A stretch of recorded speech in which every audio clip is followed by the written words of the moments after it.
Вы когда-нибудь замечали, что самые важные решения приходят не в шуме офиса, а в тишине?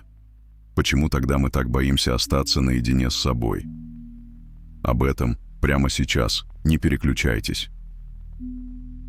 Осознанность — это не только способ осознать себя.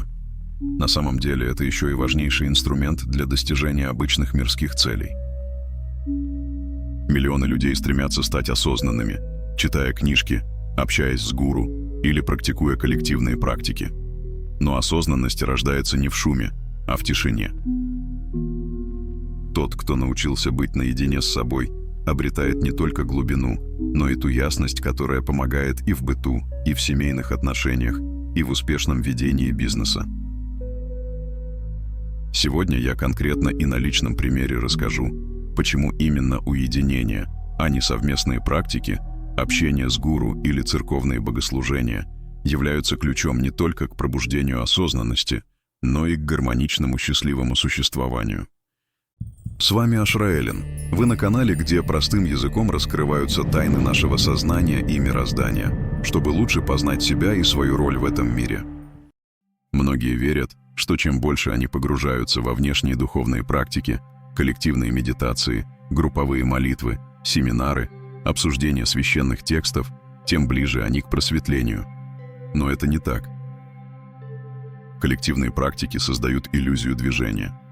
Кажется, будто ты занимаешься духовным ростом, но на деле просто плывешь по течению, следуя за толпой. Вместо внутреннего поиска – внешняя активность. Иногда совместные практики успокаивают, но не преображают. Коллективная энергия дает временное утешение, но не ломает привычные схемы ума. Даже совместные богослужения не ведут к подлинному пробуждению, ведь осознанность рождается не во внешних ритуалах, а в безмолвном диалоге с самим собой. Но вот в чем парадокс: люди боятся уединения.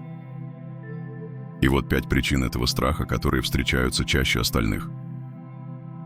Первая причина – люди страшатся тишины, в которой могут проявиться нерешенные вопросы, подавленные эмоции, ощущение пустоты или вины. Они страшатся столкнуться с самим собой. Иногда человек боится увидеть свои истинные желания и услышать собственные мысли, коснуться своей низшей, темной стороны. Человек боится увидеть то, что он в себе ненавидит, и пытается спрятать не только от других, но и от самого себя, под толстенным слоем различных хобби, внешнего шума или ворохом профессиональных задач.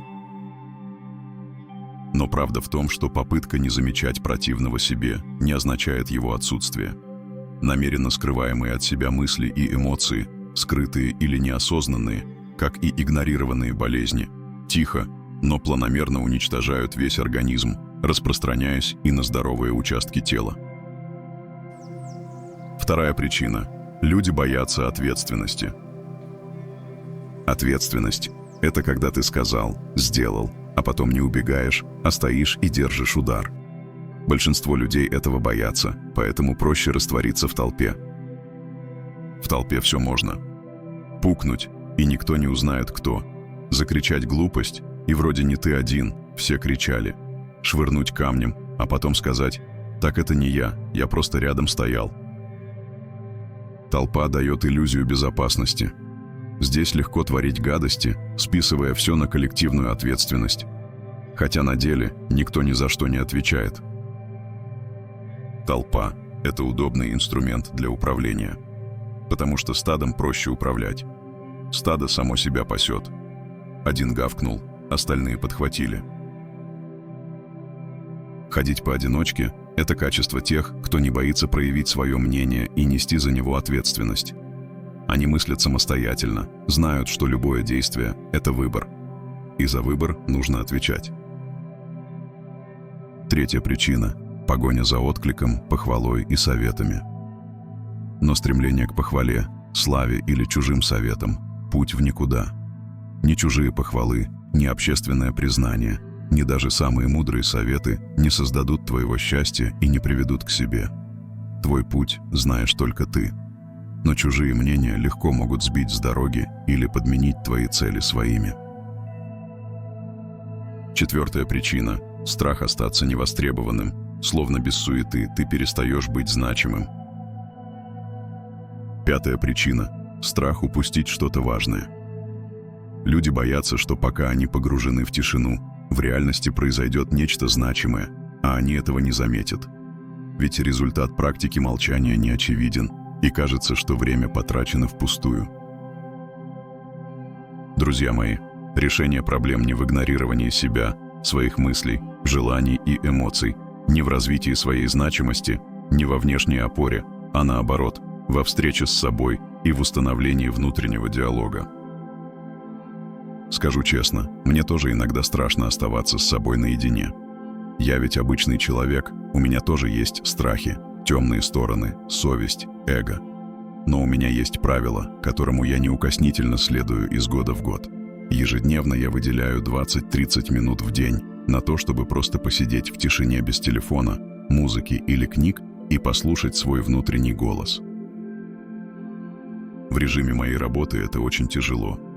В последнее время я работаю таксистом, большую часть жизни провожу за рулем, где необходимо внимание, а погружение в себя чревато неприятностями на дороге.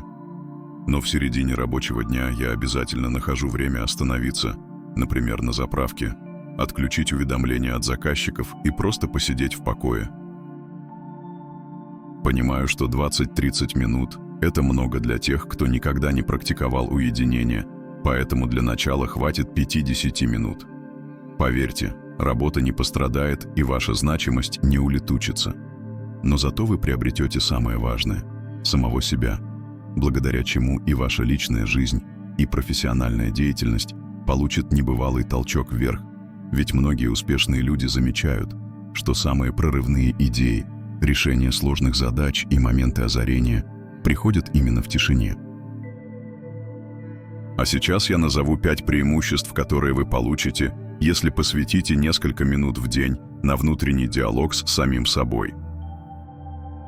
Первое.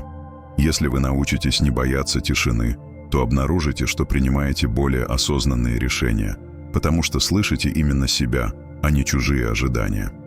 Теперь вы, наконец, занялись строительством своего счастья, а не чужого. Второе.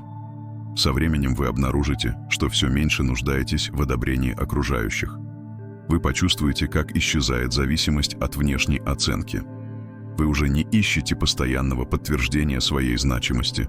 Вместо этого приходит уверенность в собственных решениях. Чужое мнение перестает быть для вас определяющим. Вы обретаете подлинную внутреннюю свободу и независимость. Третье. Только в одиночестве можно восстановить разорванную связь между сознанием и подсознанием. Наверняка вы замечали, как трудно достичь желаемого, когда ум и сердце в разладе, когда сознание твердит одно, а подсознание упрямо тянет в другую сторону. Это как в басне. Лебедь рвется в небо, рак пятится назад, а щука тянет в воду. Пока вы разрываетесь между внутренними противоречиями, любое движение дается с огромным трудом. Ключ к настоящей победе – это взаимодействие сознания и подсознания. Четвертое. Только в тишине уединения можно услышать голос своей совести и распознать разрыв между детскими мечтами и текущей реальностью. Остановитесь на мгновение.